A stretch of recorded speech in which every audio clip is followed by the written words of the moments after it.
ابھی تھوڑے دنوں پہلے ایک بھائی نے مجھے بتایا ایک واقعہ کہ ایک ہاسپٹل کے باہر اس نے گاڑی روکی تو گارڈ آیا بیچارہ اور کہتا ہے صاحب یہ ہاسپٹل ہے, یہاں پارکنگ نہ کریں, یہاں ایمبولینس آتی ہے.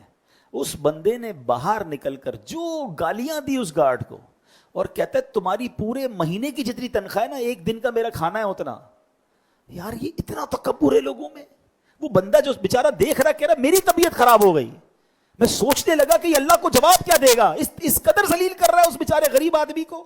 مجھے بتاؤ اس گارڈ کی کیفیت کیا بنی ہوگی, کیا اس نے دعائیں دی ہوگی اس کو؟ ٹھیک ہے وہ نوکری والا آدمی تھا بیچارہ, کچھ نہیں کر سکا. اچھا کبھی غصے میں آ کے گارڈ ہاتھ اٹھا لے تو لوگ کہتے ہیں دیکھو اس نے ملازم نے کیا کیا. بھائی وہ بھی انسان ہے. ہمیں یہ جملے کہتے ہوئے زبان لٹک نہیں جاتی یار, کہ کسی غریب آدمی کو میں یہ کہوں کہ تیری اوقات یہ ہے, میری اوقات کیا ہے, مجھے بھی رب نے دیا ہے, میں بھی فقیر ہو سکتا تھا. یہ جتنے لوگ گاڑی میں گھومتے ہیں, سوچئے کبھی کہ ہم جب گاڑی سگنل پہ کھڑی کرتے ہیں, ایک چھوٹا بچہ آ کر ہماری گاڑی کو صاف کرتا ہے, بیچارہ پیسے مانگتا ہے, کبھی سوچا کہ اس کی جگہ میرا بچہ بھی ہو سکتا تھا؟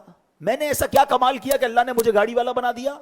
میں نے ایسے کیا کمال کیا کہ اللہ نے مجھے اتنے اچھے گھر دے دیے اور لوگ جھونپڑیوں میں رہتے ہیں؟ یہ صرف میرے رب کی مہربانی ہے. خدا کی قسم ہم سے زیادہ عقل مند, ہم سے زیادہ ہوشیار لوگ بیچارے غریب ہیں اور اللہ نے ہمیں نواز دیا.